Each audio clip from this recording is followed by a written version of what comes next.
The big stories of the day, starting with this Bloomberg exclusive. Malvinder and Shivinder Singh, the two Singh brothers, are said to have withdrawn more than 500 crore rupees from their group company, Fortis Health, without the approval of the company's board. Bloomberg News' Ari Altstedter, who broke that story, joins in now from Delhi with the details on this. Ari, first explain to our viewers what you're telling them in the story, and then I'll come to you with a couple of follow-up questions. Sure. I mean, basically our reporting shows is that the promoters of Fortis, Malvinder and Shivinder Singh, routed money out of the company through entities that eventually ended up with them, about 5 billion rupees. This caused the auditor, Deloitte, to refuse to sign off on the second quarter results, which delayed those second quarter results. And while the promoters, the two brothers, tried to figure out a way to get this money back in so that they could move ahead with the results, they've since announced that Fortis will report its second and now its third quarter results on Tuesday. And just last night, after we contacted the Singhs to say we were going to publish this story about the withdrawn funds, the Singh brothers actually resigned their positions on Fortis's board just ahead of our story coming out. All right. Even as you speak, Ari, we've got a comment or a series of responses coming in from Fortis. I'm going to summarize them very quickly. In effect, they are denying some parts of the story. They've said that, I think the total loan value is at about 473 crores, if I understand that correctly. The deployment of these funds was in the normal course of operations. They've denied that the auditors refused to sign the second quarter accounts. They said that the board will consider both the second quarter and third quarter results on February 13, and that the unit deployed funds in short-term investments. That's where the money was put to. So in some senses, Ari, they're obviously not in agreement with the suggestion in your story that this money was taken out of the company and diverted towards promoter group entities, as they are more frequently referred to in India. I want you to stay on with us because we have two experts joining us to talk us through how they're reacting to this story. That's Amit Tandon of IiAS and Gupta, former Executive Director of SEBI and now founder of SES. And both IiAS and SES are proxy advisory firms and also look into issues of governance in India's listed companies. Amit, I'll start off with you first. Fortis has denied this and said that the funds were put to regular use. That may be something that's in dispute. But it is curious that their second quarter numbers were not approved. And while they claim that the auditor has not refused to do so, it's even more curious that second and third quarter are being taken up together. Good afternoon, Menik. You're absolutely right. I think the promoters have found themselves in a pickle, not for the first time. It seems to be happening with remarkable regularity as far as they are concerned. Their answers which they provided at this stage seems to beg more questions rather than answer some of the concerns which the market players have had. The first, that it's highly unusual for companies to kind of look at two-quarter results at the same time. The second, when they turn around and say that, look, all the money was there in secured investments, I don't think that is an area of concern. The concern which was highlighted by your story is the fact that, look, this money is actually showing in the company's books, but it's really not in the company's books, but has been moved out of from the company into certain promoter-controlled entities. Yeah, fair enough. And the third is, of course, that, look, if they believe everything is right and kosher, then why resign at this stage? I find the fact that, at this moment to cite something which had happened with regard to the Daiichi Ranbaxy transaction and saying the court orders have gone against us and we are resigning doesn't kind of fit into the timeline which you have described. Ari, did the company offer you any explanation as to why their second quarter earnings were not, sort of finalized, and why they've bunched the earnings of two quarters at one time? They actually didn't address that point at all. We did put it to them, but they didn't address it.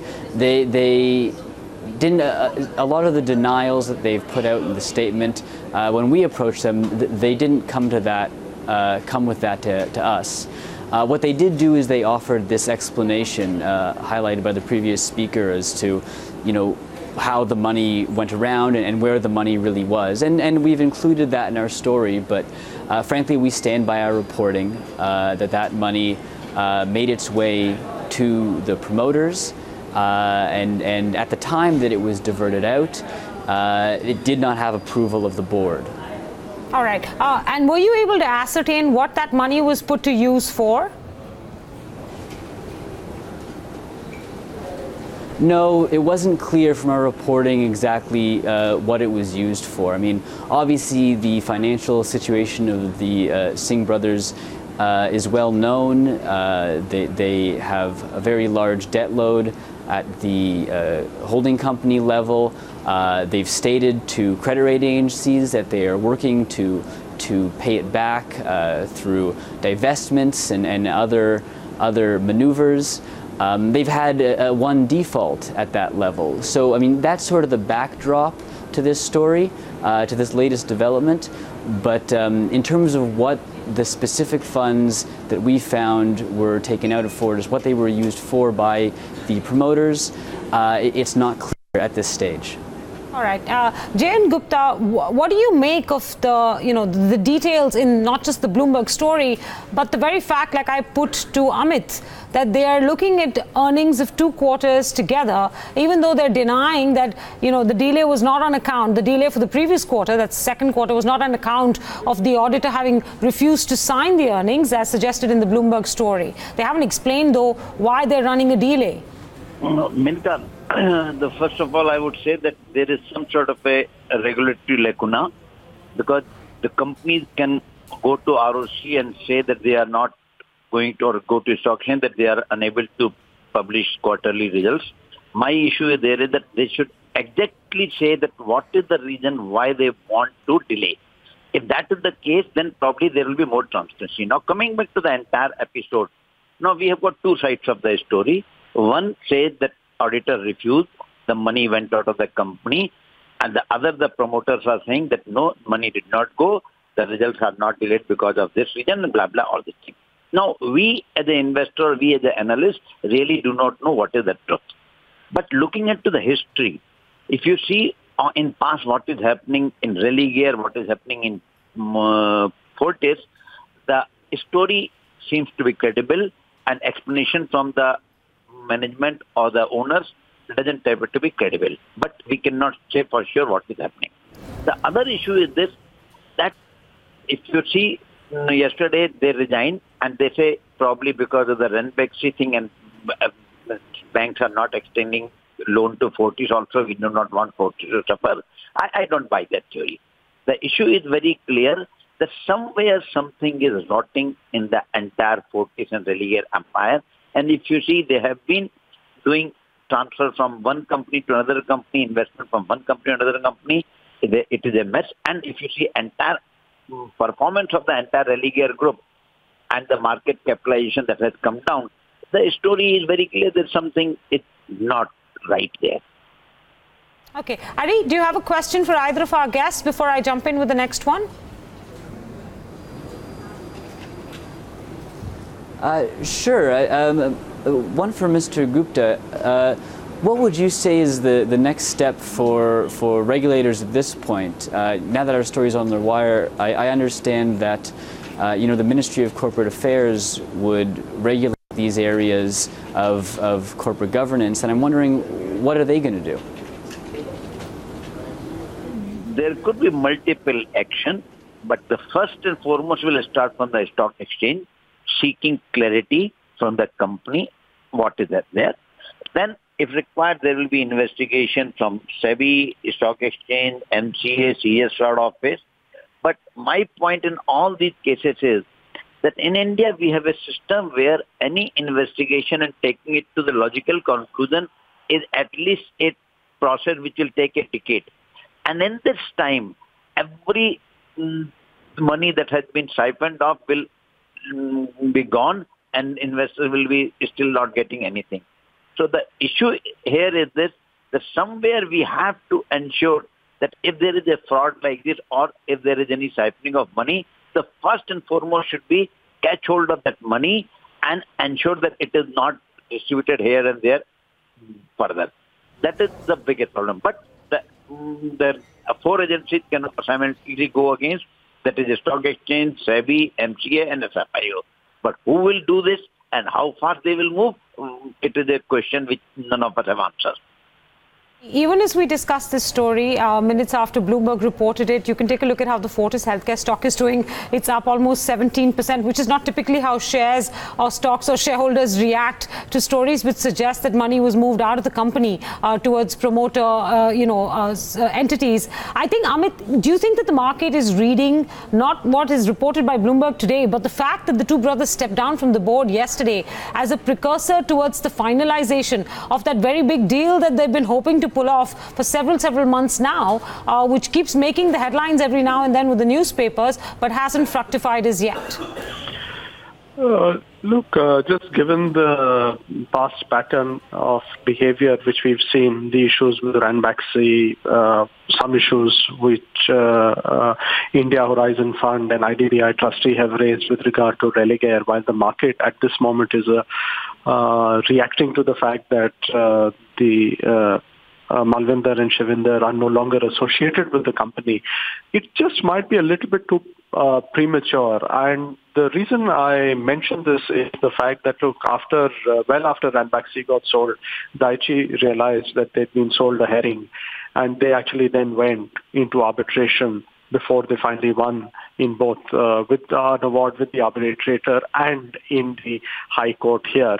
The second thing you need to and therefore, you have a similar charge which has been made in Religare Enterprises. So I'm not sure whether, if the business gets sold, what you are able to do is you're able to alienate the brothers, but whether how much of the cash from the business is actually going to go out to shareholders, how much of it is going to remain here, and therefore is going to be kept for contingencies, etc., we don't know. So all I'm saying at this stage is the fact that the brothers may no longer be associated and this could be seen as a signal is a good thing. But I think this, the investors will continue to hear a little bit more about what has happened with the cash flows, some of the issues with regard to where the funds have gone, and the fact that there may be a hole which is a little bit larger than what is appearing at this stage. Yeah, fair enough. Ari, one final question for you. Fortis has been on the block for a while now. Did you find out anything in your investigation into the story and in speaking with the people involved, whether they're anywhere close to a deal? Because when I saw the news last evening of the two brothers stepping down, I just thought that this was the final precursor before they're able to close that deal. Right. Well, here at Bloomberg, we put out all the news that's fit to print. So anything else, if anything else I know, I guarantee you'll know as soon as we can firm it up enough to put it out in the world. As to the sale, I mean, that's obviously something that's been speculated about for a long time. Bloomberg, we have reported in the past that they are in talks. In fact, I interviewed Fortis's president some time ago, and he said that they were in talks. As for the state of those negotiations, currently, after the Daiichi verdict and after our story today, I can't speak to them. But I mean, we would like to find out. I'm sure everyone else would too.